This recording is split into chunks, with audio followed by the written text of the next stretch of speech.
BFM Business présente Edwige Chevrillon, la grande interview. Notre dernière invitée, Audrey, ce soir, c'est la présidente de la FNSEA, Christiane Lambert, qui est avec nous. Bonsoir, Madame Lambert. Bonsoir. Bonsoir, merci beaucoup d'être avec nous. On a beaucoup de choses à voir avec vous pendant une grosse vingtaine de minutes. Les négociations commerciales, la loi d'Escrozaille, bien sûr. La réforme des retraites, sur laquelle vous avez beaucoup de choses à dire. Mais on va commencer par parler de ce sujet dont on a parlé depuis ce soir sur BFM Business. C'est la France qui a donc décidé de se plier à une décision européenne concernant l'usage des néonicotinoïdes. Bravo Guillaume, vous l'avez dit sans problème. Ça a été répété plein des fois aujourd'hui. Décision qui fait hurler les cultivateurs de betteraves françaises qui profitaient jusque-là d'une dérogation. Vous vous dites atterré par les conséquences potentielles de cette décision. Pourquoi, Madame Lambert ? Pourquoi ? Parce que nous sommes à 1 mois et demi, 2 mois des semis de betteraves. Les producteurs avaient prévu les semences, avaient tout prévu dans leur assolement. Et parce que cette décision intervient alors que la France avait décidé de donner 3 années de dérogation pour laisser le temps à la recherche de trouver des solutions pour se passer justement de l'enrobage des semences de betteraves avec des néonicotinoïdes. Oui. Donc c'est une décision de la Cour de justice européenne, brutale oui, parce qu'elle impacte très directement. La dernière fois que les agriculteurs planteurs de betteraves ont été victimes d'attaques de pucerons et de la jaunisse nanisant des betteraves, ça a coûté 200 millions d'euros aux producteurs et 6 à 700 millions d'euros aux sucreries. Le risque, c'est de voir la France se priver de production de sucre, l'Europe aussi, et d'importer du sucre venant d'ailleurs, traité avec ces mêmes produits. Et ça, c'est complètement incompréhensible. Donc, nous sommes en train d'étudier toutes les possibilités juridiques. Il semble qu'elles soient faibles. Par contre, le ministère s'est engagé à compenser. Oui. Et je pense qu'il faudra qu'il prévoie de bien compenser parce que nous craignons qu'avec l'hiver doux que nous avions jusque-là, là il fait froid, mais il a fait très doux, donc les pucerons avaient la vie belle, nous puissions avoir des attaques sur nos betteraves cet été. Oui, et puis on peut imaginer aussi que ça ait des impacts autres, parce que évidemment, si on a moins de betteraves, peut-être que le prix du sucre va augmenter, puisque forcément, on va être obligé d'en importer. Alors, moins de betteraves, c'est moins de sucre, vous avez raison, c'est moins d'éthanol, le carburant en pointe, hein, le 10 est en train de monter en termes de consommation, plus 85% de recours à ce carburant peu cher grâce aux betteraves des planteurs. Oui. C'est moins de gel hydroalcoolique et c'est moins de tous les produits. Il y a aussi du sucre dans tous les jus de fruits, les desserts, l'industrie agroalimentaire. Bien sûr. Et si on a beaucoup d'industries agroalimentaires qui sont venues s'installer en France, c'est parce que nous sommes un très gros pays producteur de betteraves en France et que nous prenons un risque, effectivement, de diminuer la production. Donc le comble, c'est que Bruno Le Maire parle de relocalisation industrielle verte. Le ministère de l'Agriculture s'appelle aujourd'hui le ministère de l'Agriculture et de la Souveraineté alimentaire. Et là, l'Europe va se priver brutalement. Parce qu'elle ne veut pas attendre 1 an de plus qu'on puisse avoir des solutions pour s'en passer. Parce que de toute façon, on devait en sortir en 2024. Mais est-ce que vous étiez prévenu de cette décision-là, le fait que... Alors, nous étions prévenus que nous avions une dérogation et une possibilité jusqu'à 2024, mais nous n'avions pas écho de cette décision brutale. Mais vous l'attribuez à quoi, cette décision brutale, alors, finalement? Il y a bien une explication. Écoutez, je pense qu'il y a eu des pressions de tous ordres pour la mettre en œuvre. C'est-à-dire des lobbies. Pardon ? Des pressions des lobbies ? Oui, certainement, d'un certain nombre de lobbies, mais qui ne mesurent pas justement le nécessaire équilibre entre des avancées écologiques nécessaires, il n'y a pas de planète B, mais quand même le maintien de la sécurité alimentaire. À chaque fois que ces sujets sont évoqués, que ce soit à la COP 21 pour le climat ou à la récente COP 15, il a été dit, attention, il faut concilier sécurité alimentaire et protection de la planète. Or, vous le disiez vous-même, si on produit moins, ça coûtera plus cher. Qui en souffrira ? Les plus pauvres et certains pays qui ont des vraies difficultés d'accès à l'alimentation. Je rappelle juste pour corroborer ce que vous dites, c'est qu'en 2020, quand cet insecticide avait été interdit, cette jaunisse avait fait beaucoup de ravages. En moyenne, 30% de la production était partie en fumée et certaines exploitations avaient perdu jusqu'à 70% de leur récolte. Je peux vous dire que ceux qui avaient perdu 70% en 2020 vont certainement pas prendre le risque de planter à nouveau sans la protection pour leur culture. Bien sûr. Donc ils vont renoncer, ils sèmeront d'autres cultures, mais on risque de perdre effectivement un potentiel de production, moins de culture, moins de sucre, des prix plus élevés et des importations venant d'ailleurs qui ne respectent pas du tout nos règles. Mais vous parliez de souveraineté alimentaire. Est-ce qu'on peut encore parler de souveraineté quand on sait qu'aujourd'hui, c'est l'Espagne qui produit le plus de fruits et de légumes en Europe ?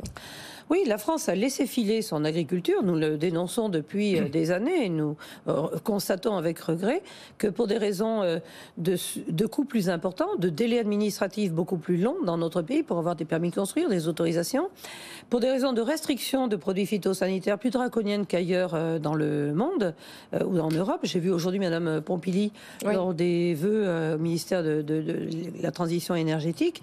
C'est vrai que nous nous rappelons tous de sa décision. Nous allons être les premiers, nous serons dans l'excellence et les autres pays suivront. Que nenni. Quand les pays ne suivent pas, la France s'isole, se prive d'eux. Et c'est ce qui nous a conduit à perdre et à faire qu'aujourd'hui on importe 60% de nos fruits, 40% de nos poulets. Oui. Et dans les cantines, c'est 70% de poulets importés. Aussi parce qu'il y a en France une tyrannie des prix bas pour s'alimenter. On a eu 8 années de baisse de prix. Dans les cantines, quand le prix de matière est à 1,80 €, on nous dit c'est trop cher, il faut réduire encore. Les Français sont habitués à manger pas cher et c'est pas une bonne habitude parce que ça tarit l'économie agricole française. On va en parler dans un instant. On a perdu 100 000 exploitations, c'est parce qu'elles n'étaient pas en forme. On va parler des prix dans un instant. Est-ce qu'il va y avoir des aides? Est-ce que vous êtes indemnisé du fait de cette décision brutale, comme vous dites, vous réclamez des aides aujourd'hui? Est-ce que vous allez les obtenir? Alors, est-ce que vous avez des contacts avec le ministère? Bien sûr, une réunion a eu lieu hier entre mon syndicat des betteraviers et Franck Sanders, son président, pour justement appréhender l'ampleur du désastre pour les producteurs en termes de production. C'est un coup au moral épouvantable. Je peux dire que le moral est très bas dans la plaine. Et donc, si le ministre dit qu'il va compenser entièrement, il faut qu'il commence entièrement. C'était 200 millions la dernière fois, 600, 700. Mais imaginez, on se prive de produire, on verse de l'argent sur la table. Et on va importer ce sucre-là. Je pense qu'un équilibre aurait pu être trouvé, d'autant que les betteraves, vous allez être indemnisé. Vous allez être indemnisé. Oui, mais enfin, les betteraves ne fleurissent pas. C'est-à-dire qu'il y a aussi un non-sens écologique. Les betteraves ne fleurissent pas, donc il n'y a pas d'abeilles dans les champs de betteraves, et c'est les betteraves qui vont trinquer. Donc c'est quand même difficile à expliquer et à admettre. Et alors, Christiane Lambert, un mot sur les négociations commerciales en cours avec la grande distribution, parce que il reste un mois, c'est ça? Oui. Ce qu'elle a reçu. Voilà, un grand mois. Est-ce que vous avez toujours le sentiment que la grande distribution est moins disposée à se coucher devant les grandes marques que devant les petits producteurs locaux? Est-ce que c'est encore le cas? En tout cas, la démonstration qu'ils ont faite la semaine dernière montre effectivement qu'ils sont toujours adeptes de prix bas pour se faire la guerre des parts de marché. Pendant 10 ans, il y a eu des baisses de prix. Pendant 10 ans, l'inflation alimentaire a été inférieure au coût de la vie en général. Et là, pour la première fois depuis 1985, le coût de l'alimentation, l'inflation alimentaire est plus élevée que l'inflation en général. Mais en France, elle est de 12%, quand elle est de 16% en moyenne en Europe et de 20% en Allemagne. Mais quand nos industriels font des demandes de hausse de prix en Allemagne et ailleurs, ils ont la totalité de la demande. En France, il y a toujours cette tyrannie de prix bas poussée par les distributeurs. Et il y a des mauvaises habitudes qui ont été données aux consommateurs français. Venez chez moi, c'est moins cher, vous mangerez mieux et moins cher. Mais ça, alors, qu'est-ce qui reste précisément de la loi Egalim 2? Alors, la loi Egalim 2, c'est pour cette raison que les distributeurs la combattent. Parce qu'elle a protégé les producteurs. Elle était faite pour protéger le revenu des agriculteurs. Et disons-le, et je le dis, elle a plutôt réussi, puisque le dernier rapport de l'Inspection générale des finances dit que pour les agriculteurs, c'est plus 12 points de marge, c'est moins 1% pour les distributeurs seulement, et ils avaient des marges confortables, mais c'est moins 16 pour les industriels, qui eux n'ont pas pu répercuter. Il y a une dispositif dans la loi Egalim 2 qui dit on ne peut pas négocier la matière première dès lors qu'elle a été payée à l'agriculteur. Et par contre, les industriels, pour leur coût de main-d'œuvre, d'énergie, de carton, d'emballage, la distribution leur dit passez votre chemin, il n'y a rien pour vous. Si on perd nos industries agroalimentaires, les ports de mon exploitation, s'ils n'ont plus d'industrie pour les transformer, je perdrai moi aussi mes possibilités de production.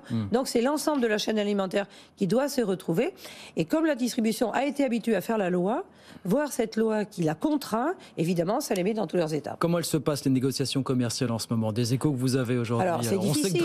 Oui, mais on sait que c'est difficile tous les ans. Est-ce que c'est particulièrement exacerbé cette année? Peut-être cette année que les années précédentes. Non, c'est pas plus serein cette année que les autres années, quand les industriels demandent plus 12. Parce que, de quoi parlons-nous? Les coûts pour produire ont augmenté. Bien sûr. Plus 35% de coûts de production dans mon exploitation en moyenne. Si je ne peux pas répercuter, c'est plus 35%, je vais travailler à perte. Est-ce qu'on peut dire aux agriculteurs, vous allez être payés moins cher parce qu'il faut que les consommateurs mangent pas cher? C'est difficile.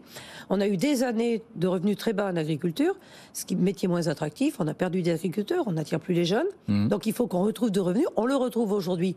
Enfin, mais on retrouve notre revenu de 1980. Et les distributeurs, aujourd'hui, qui ont été habitués à négocier âprement, vivent très mal le fait d'être obligés de respecter cette loi-là. Donc, oui, mais on sent bien que désormais, ils vont quand même devoir écouter un peu plus les fournisseurs et peut-être aussi les agriculteurs que vous représentez, justement, face à la hausse des coûts divers et variés, peut-être. Oui, aussi parce que, qu'est-ce qui se passe, par exemple, dans le secteur de la viande bovine, où les producteurs ont été sous-payés depuis longtemps, c'était les niveaux les plus bas des revenus des agriculteurs. C'est là où les prix explosent de plus. Voilà. Eh bien, qu'est-ce qui se passe? Les prix explosent. Pourquoi? Parce qu'il y a une décapitalisation. Les agriculteurs qui n'avaient plus confiance vendent leur cheptel reproducteur. Il y a moins de viande en France et donc ils doivent la payer plus cher s'ils veulent en avoir.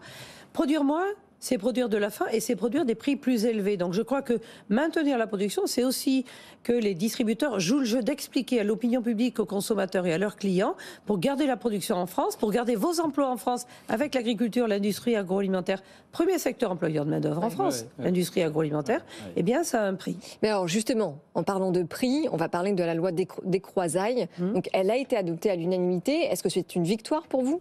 C'est une avancée importante parce que le premier objectif de la loi des croisailles, c'était de pérenniser le dispositif, seuil de revente à perte plus 10%, pour éviter qu'ils fassent marge zéro, donc ils vendent à perte, et reconduction de l'encadrement des promotions, la bête noire d'un certain nombre de distributeurs, qui avaient habitué les consommateurs à en acheter un gratuit. Il n'était pas gratuit, il était bien payé par quelqu'un, il était offert, mais très souvent c'est nous producteurs qui en faisions les frais. Et cette loi, elle veut aussi protéger un peu plus les industriels dans leurs négociations, pour qu'ils puissent passer la hausse de l'énergie, du travail, plus 10% du SMIC depuis 2 ans, des transports, de la logistique, etc. C'est juste normal que les industriels puissent aussi passer ces hausses. Vous avez bien compris que du côté de Bercy, on ne regarde pas tout ça d'un très bon œil, cette loi des croisailles, d'autant que vous voyez les grands patrons de l'industrie, de la grande distribution faire la tournée des plateaux pour dire attention, je ne vais pas pouvoir suivre et je vais devoir augmenter mes prix de manière significative. Oui. Vous avez bien vu ce qui se passe depuis 15 jours maintenant. Bien sûr. J'ai vu les distributeurs, tous, et les plus bavards d'entre eux, non, mais on sait, voilà, encore plus souvent sur les plateaux, effectivement, dire nous allons avoir jusqu'à 30-40% d'inflation. Enfin, c'est jamais arrivé. Je vous répète, 12% en France, 16% en moyenne en Europe, 21% en Allemagne, et les Français ne sont pas dans la rue, et les distributeurs ne sont pas aux abois comme en France. C'est-à-dire qu'il y a cette habitude de distributeurs en France, avec parfois la complicité de certaines personnes à Bercy aussi, de dire les grands défenseurs du pouvoir d'achat, c'est nous. Ils défendent d'abord leur part de marché et leur marge. Je crois qu'il faut se le dire quand même. Ils ne sont pas parmi les plus pauvres de la Terre. Hein. Donc, voilà, pourquoi vous dites avec la complicité de certaines personnes à Bercy? Parce qu'il y a, vous le savez bien, à Bercy, un certain nombre de personnes qui comptent sur les distributeurs pour tirer les prix vers le bas. Donc le lundi, ils disent oui, les agriculteurs, nous allons vous soutenir. Le mardi, relocalisation industrielle verte, gardons les usines en France. Et le mercredi, ils seraient tentés de dire des prix bas, quitte à proposer un panier à prix bradé, ce que nous ne cautionnons pas. Qui aura-t-il dans ce panier pas cher? Des produits importés? Est-ce qu'ils passeront à côté des promotions? C'est comme ça que ça risque de se passer. Nous ne voulons pas. Et ce panier sera-t-il accessible à tous? À vous, à moi, qui n'avons pas le même problème de pouvoir d'achat que les 2,5 millions de personnes pauvres ayant droits sociaux qui ont besoin, eux, d'alimentation. Donc il faut que ce soit ciblé. Nous avions proposé un chèque alimentaire pour les plus défavorisés. Ça a été étudié, ça a été abandonné. Nous souhaitons que l'aide, si c'est un panier, peu importe, mais que ce soit ciblé sur ceux qui en ont besoin. Mon voisin, mes amis qui gagnent 4-5 000 euros par mois, ils peuvent payer leur alimentation. Celui qui gagne 1 200 euros par mois, c'est beaucoup plus difficile pour lui. Et je le comprends, tout comme les personnes isolées, les retraités à faible retraite, etc. Alors donc justement, une politique égalitaire, elle est injuste. Il faut que ce soit ciblé. Non, mais en parlant des plus vulnérables, sur le sujet de la réforme des retraites, se repose peut-être la question de la pénibilité justement des carrières dans le secteur agricole. Est-ce que vous trouvez votre compte justement dans cette réforme qui a été présentée par le gouvernement? Alors, l'âge moyen de départ à la retraite pour un agriculteur, c'est 63,5 ans. Donc vous voyez que 64, ça nous effraie pas trop. C'est une virgule. Dire aussi que pour l'agriculture, nous allons garder notre régime de mutualité sociale agricole. Donc ça, c'était quelque chose d'intéressant. Et puis il y a une loi plus intéressante pour nous que la loi Macron, enfin que le dispositif de la réforme Macron, c'est la proposition qui a été faite de calculer la retraite des agriculteurs sur les 25 meilleures années et non pas sur la carrière entière. Nous sommes la seule profession à être calculée sur notre carrière entière. C'est pas normal. Non. Il faut prendre les 25 meilleures années, ce qui permettra aux agriculteurs de sortir de leur situation de retraite plus basse, 1 053 € en moyenne, alors que la moyenne des retraites pour les Français, elle est aux alentours entre 1 300 et 1 400 €. Donc ça va nous permettre de rattraper une partie de notre retard. Cette loi, alors vous dites en tout cas que pour le secteur agricole, c'est une réforme qui est juste. Oui, enfin, en tout cas, pour ce qui nous concerne, nous la comprenons. Le fait de pouvoir conjuguer aussi la retraite et le travail à la fin, alors qu'aujourd'hui ça n'est pas possible, c'est aussi quelque chose qui convient à notre secteur. Il y a la question des carrières longues, pour ceux notamment qui ont commencé à travailler avant 18, voire avant 16 ans, parce que ça existe, c'est pas anodin, c'est pas un phénomène isolé dans votre secteur. Est-ce que vous y trouvez votre compte? Vous avez vu cette polémique notamment qui voudrait que ceux qui ont commencé à travailler avant 18 ans vont devoir cotiser 44 ans au lieu de 43 ans. Est-ce qu'il y a un problème pour vous? Oui, alors moi j'ai commencé à travailler avant 20 ans aussi. J'ai commencé à travailler à 19 ans et 5 jours. Certains commencent plus tôt dans votre secteur. Certains commencent plus tôt, oui. Alors, de moins en moins. De moins en moins. Il faut le dire. Donc, ceux qui vont être... Oui, c'est vrai. Les gens font plus d'études aujourd'hui. L'âge moyen d'installation a reculé. On devient agriculteur plus tard. Certains deviennent agriculteurs à 19-20 ans, mais ils sont très rares. C'est plutôt aux alentours de 26 ans maintenant. Et même certains à 40 ans. Donc, les choses changent aussi beaucoup. Les gens changent de métier aussi. Donc, ont des métiers pour débuter, puis d'autres métiers ensuite. Il y a quand même une évolution du travail qui est très importante. Et ensuite, ce qu'il faut regarder aussi... Alors, il y a eu aussi beaucoup d'interprétations excessives, abusives. Moi, je ne rentrerai pas dans les polémiques de qui est mort en arrivant à l'âge de la retraite ou qui ne travaille pas. Pour ce qui est des carrières longues, le degré de pénibilité n'est pas le même pour tous. Il y a des métiers à plus de difficultés physiques. De moins en moins dans l'agriculture, en plus, il faut le dire. Oui, mais enfin, quand même, il y a le climat qui est là. Voilà. Nos entreprises, à nous, elles n'ont pas de toit. Donc, les chaleurs extrêmes, quand il faut récolter les fruits ou les moissons ou les foins, ou travailler par grand froid, comme en ce moment, pour aller soigner ces animaux, c'est-à-dire qu'on a aussi cette exposition-là. Mais c'est plus difficile à appréhender dans notre métier la pénibilité parce qu'on n'est pas sur des métiers répétitifs de celui qui arrache le cou du poulet ou de celui qui découpe toujours de la même façon. Nous avons des tâches variées quand on est dans le métier d'agriculteur et même dans le métier de salarié agricole, ce qui fait qu'on appréhende différemment cette question du comptage, de l'appréhension de la pénibilité. Christiane Lambert, vous avez aussi une autre conviction assez forte au sein de la FNSEA, c'est que le minimum de 1200 € par mois doit être étendu aux conjoints d'agriculteurs à carrière complète parce qu'aujourd'hui, ce minimum n'est que de 741 €. Alors ça, c'est une injustice énorme parce qu'à l'époque, les agricultrices n'avaient pas de statut. Ma maman marquait sur ses documents administratifs sans profession, ce qui était quand même un comble alors qu'elle travaillait énormément, autant que mon père sur l'exploitation. Beaucoup d'agricultrices n'ont pas fait les démarches pour se déclarer. Certaines d'entre elles ont cotisé moins, mais elles ont travaillé tout autant. Et donc c'est un rattrapage que nous souhaitons. Elles ont été rattrapées, elles étaient à 580, elles ont monté à 780. Mais imaginez 780 € par mois après une vie de labeur. Et beaucoup d'entre elles finissent quand même usées, fatiguées, avec aussi des problèmes physiques. Donc c'est un juste retour de reconnaissance. Et dans votre cas, c'est l'inverse, puisque c'est votre mari qui s'occupe de l'exploitation en semaine quand vous êtes à Paris. Oui. Alors j'ai le statut d'agricultrice, je suis agricultrice, parce que je suis engagée professionnelle, et c'est vrai que c'est mon mari qui travaille plus physiquement que moi. Mais pour revenir à la pénibilité dont on parlait, alors pénibilité qui n'est plus à démontrer évidemment dans votre activité, est-ce que vous vous rappelez de ce qu'avait été l'usine à gaz des années François Hollande quand on a mis en place des critères qui ont été supprimés en 2017, qui reviennent par la fenêtre aujourd'hui? Est-ce qu'on peut mettre ça en place de manière ordonnée pour vous? Est-ce que c'est possible? Certains critères sont difficilement applicables à l'agriculture. Je me souviens d'une discussion entre mon prédécesseur et un interlocuteur au ministère des Affaires sociales où on parlait des vibrations. Est-ce qu'on travaille en situation de vibration quand on conduit son tracteur? Et là, le jeune homme énarque certainement lui disait alors sur la route non, mais quand vous entrez dans le champ oui. Donc on va avoir un beeper pour savoir là je suis sur la route, il n'y a pas de vibration, je rentre dans le champ, vibration. Je vous demande comment est-ce qu'on en sort de ça? Voilà, on en sort en faisant des choses un peu plus pragmatiques. C'est vrai que c'est une discussion, je sais, à laquelle tiennent beaucoup ou certains syndicats de salariés particulièrement. Moi je ne minimise pas la pénibilité dans certains secteurs, mais pour notre secteur d'activité, l'agriculture, travaillant dans les champs, à l'étable, sur le tracteur, auprès des animaux, à récolter, c'est une diversité de situations qui est très très très difficile à appréhender. Alors, le fait que ça a été simplifié, nous l'avons salué, et nous souhaitons que ça puisse rester sur les critères simplifiés tels qu'ils avaient été adoptés. Mais en revanche, les critères ne prennent pas en compte justement la spécificité de votre secteur où vous travaillez 24 heures sur 24, 7 jours sur 7. Je vous rassure, on ne travaille pas 24 heures sur 24, on dort aussi. Donc c'est vrai qu'on travaille 365 jours par an, par contre. Donc il y a du travail le week-end, notamment quand on est éleveur et qu'on a des animaux. Parce que ça, il faut être en vigilance tout le temps. Mais ça, c'est pas pris en compte, vous voyez, c'est ça aussi. Non, ça s'appelle l'astreinte. Et effectivement, ça n'est pas pris en compte. Donc c'est pour ça qu'on n'arrivera jamais à tomber pile poil sur l'appréhension juste. Donc je pense que nous comprenons qu'il faille appréhender cette pénibilité, qui s'appelle aujourd'hui autrement, c'est l'usure professionnelle. Donc aucun des mots n'est joli, mais c'est vrai que ça affecte physiquement quand ce sont des tâches physiques, lourdes, répétitives et partant froid, etc. Après, c'est une discussion aussi entre employeurs et salariés. Nous avons un dialogue social qui est assez dense dans notre secteur.